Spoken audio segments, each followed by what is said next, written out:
Vamos então começar essa edição do Tom Maior para falar sobre a importância da participação feminina na ciência. As mulheres apresentam os melhores rendimentos em cursos de tecnologia, engenharia e ciências exatas, mas, infelizmente, somos a minoria nessas áreas. Pensando nisso, o programa Futuras Cientistas incentiva a participação de meninas da rede pública nas áreas de ciência e tecnologia. Sobre o assunto, eu vou conversar a partir de agora aqui no Tom Maior com a Fabiana Thaise, licenciada em Química, atualmente doutoranda em Química também, e é assessora regional do programa Futuras Cientistas, região Centro-Oeste. Quem também participa deste bate-papo com a gente é a Sara Ariane Monteiro Siqueira, graduada em Ciência da Computação e também faz parte do programa, já fez parte da imersão científica em 2020 e da banca de estudos também em 2021. Primeiramente, quero cumprimentar aqui a Fabiana Thaise, muito obrigada pelo contato, seja bem-vinda aqui ao Tom Maior. Boa tarde, eu que agradeço o convite e é sempre bom poder falar de ciência, poder incluir cada vez mais mulheres, Quero cumprimentar também a Sara Ariane. Sara, uma boa tarde, seja bem-vinda também ao Tom Maior. Boa tarde, é um prazer estar participando. Só uma correção que eu ainda estou me graduando. Sou graduando em Ciência da Computação, ainda estou um pouco longe da formatura. Mas é um prazer estar aqui com vocês, espalhar a mensagem da importância da presença feminina na área de STEM, que é Ciência, Tecnologia, Engenharia e Matemática.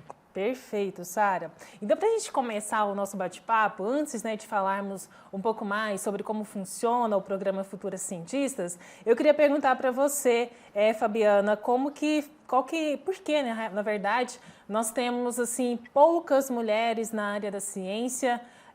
A ciência, na verdade, ela não dá espaço. O que acontece para a participação feminina, ainda ser tão pequena, nessas áreas que são tão importantes?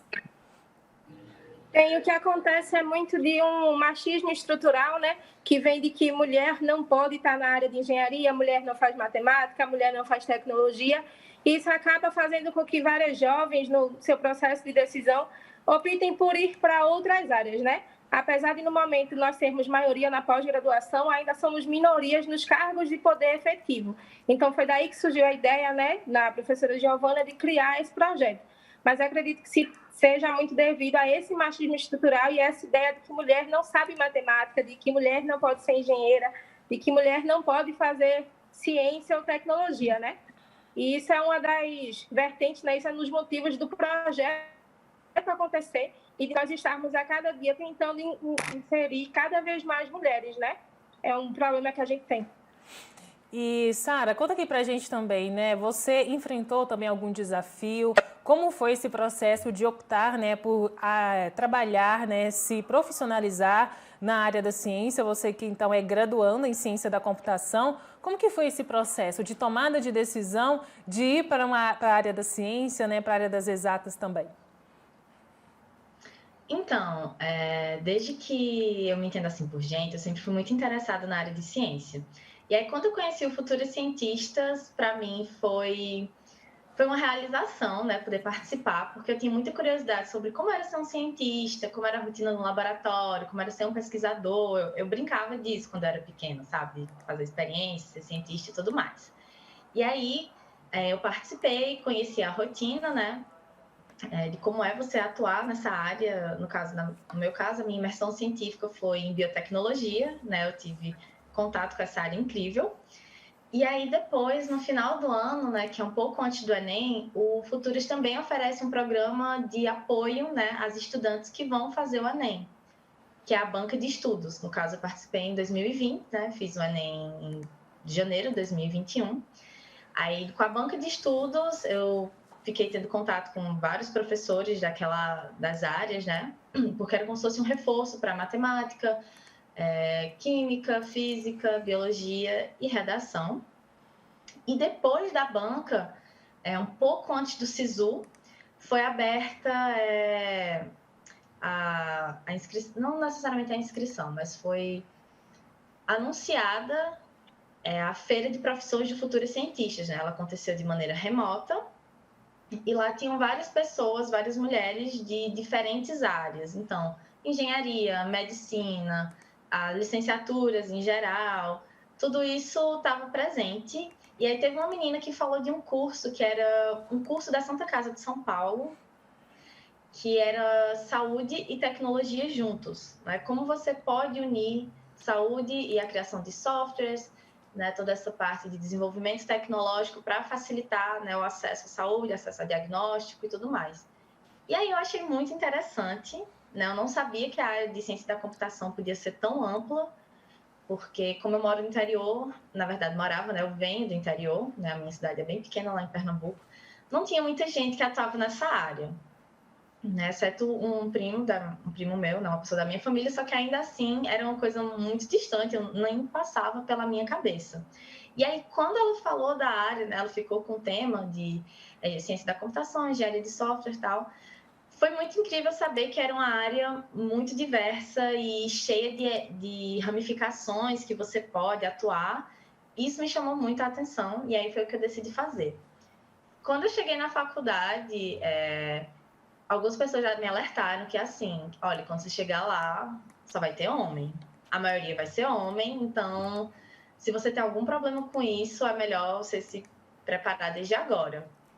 E, realmente, quando eu cheguei, né, foi uma certa surpresa, teve o EAD, mas aí quando eu cheguei presencial, que foi logo da minha primeira aula de cálculo, eu me sentei assim na sala, acho que tinha o quê? Umas 50, 60 pessoas na sala e não tinha quase nenhuma mulher. Né? No CAA, que é um prédio onde tem várias aulas de bloco de exatas, na minha faculdade, você também quase não vê mulher. Então, assim,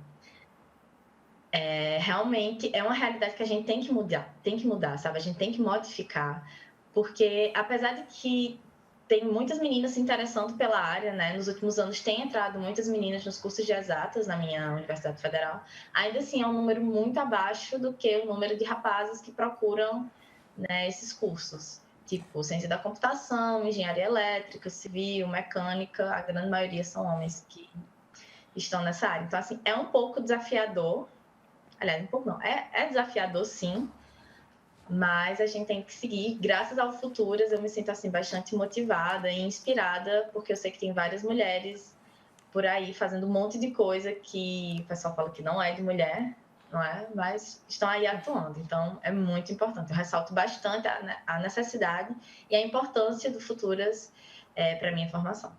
E já pegando esse gancho, Fabiana, dessa realidade, né, trazida pela Sara também, né, de que na universidade, no curso dela, ali em todo o bloco, né, onde há cursos relacionados a exatas, há pouca presença feminina, né? Quais são esses desafios enfrentados pelas mulheres, né, na ciência? O que a gente pode fazer para aumentar a representatividade feminina? Bem, são muitos desafios, né? A começar muitas vezes do preconceito de outros professores, de outras pessoas que não acreditam que as mulheres elas têm potencial de tomada de decisão, de estar à frente de projetos, que elas não têm autonomia suficiente para escolher tomar atitudes. Tem também índices bem altos de assédio. E com tudo isso, né, fora o fato de que há pouquíssimo tempo foi atribuído, né, o tempo de licença maternidade em bolsas de pós-graduação, que também dificulta muito a presença de mulheres na ciência, né? Porque como que a mulher pode trabalhar, fazer sua pesquisa, sua pós, seu mestrado, seu doutorado, se não tem esse subsídio, né, para que ela possa se afastar caso ela queira ter um filho, né? Tem muito disso também de achar que uma mulher que é mãe, por exemplo, ela não vai conseguir ter tempo suficiente para se dedicar à pesquisa. É uma série de problemas, de preconceitos que vêm sendo derrubados com o tempo. Ainda não chegamos no nosso nível ideal, né, no que seria a equidade tão esperada e desejada, mas temos derrubado algumas dessas barreiras, mostrando que mulheres podem sim fazer ciência, né?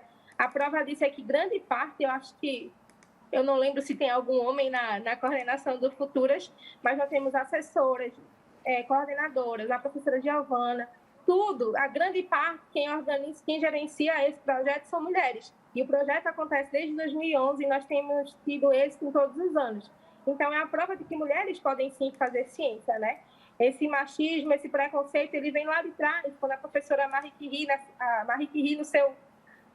quando ela ganha o seu prêmio Nobel, ela nem pode aceitar, né? Porque naquela época não era compreensível. Então, são esses problemas que a gente vem visando derrubar, mostrando às meninas que elas fazendo ciência, elas dentro da universidade, elas podem se encontrar em algumas áreas, elas podem se ver em outras professoras que estão atuando, que foram como elas, alunas lá atrás, e que hoje têm poder, né, que hoje estão em lugares de grande poder, no caso. E falando um pouco, então, sobre o programa Futuras Cientistas, está com inscrições abertas, né, Fabiana? Como que funciona? Como as meninas podem participar? Tem também a participação de professoras. Como que funciona esse programa, né? Quais são os requisitos para essa participação? Como a senhora falou, nós atuamos com 4 frentes, e a frente que está com inscrições abertas no momento é a imersão científica.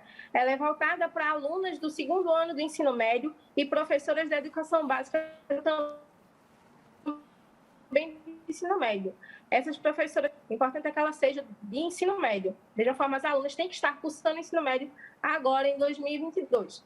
E nesse processo de imersão, ele vai acontecer durante o mês de janeiro, né? Como férias de verão. E durante esse processo, nós temos 4 semanas em que as alunas vão ter palestras, vão ter aulas teóricas, e durante 2 semanas, a 2ª e a 3ª semana de janeiro, elas vão estar em prática, se o plano que elas escolham for assim, dentro do laboratório. E essas inscrições, elas podem ser feitas através do site. Então, você pode ir lá no nosso Instagram, @futurascientistas. Lá na bio vai ter um link que vai te direcionar diretamente para o local onde você vai fazer sua inscrição, você vai ver o edital, a documentação que é necessária, os planos de trabalho do seu estado, né? No caso de Goiás, nós temos 3 planos de trabalho, todos eles são da UFG. Então, nós temos no total 15 vagas para Goiás. Então, lá você consegue ver quais são os planos, onde eles são feitos, o que é que cada plano faz, quantas alunas podem se inscrever e quantas professoras podem se inscrever. Essas meninas também, professoras, recebem uma bolsa auxílio, né? Que vai totalizar o valor de R$ 483. E maiores informações você consegue acessar no edital, que também vai estar lá no link da bio. Outra forma é, se você procurar, fazer uma pesquisa, né? E colocar Futuras Cientistas, vai te direcionar para o site, que é o do CETENI, que também vai ter lá o site do Futuras Cientistas, e vai te encaminhar diretamente para fazer essas inscrições. Para finalizar, então, o nosso bate-papo, eu queria saber de você, Sara, né, a importância que foi para você, na sua vida, né, ter participado desse programa, o que ele mudou para você?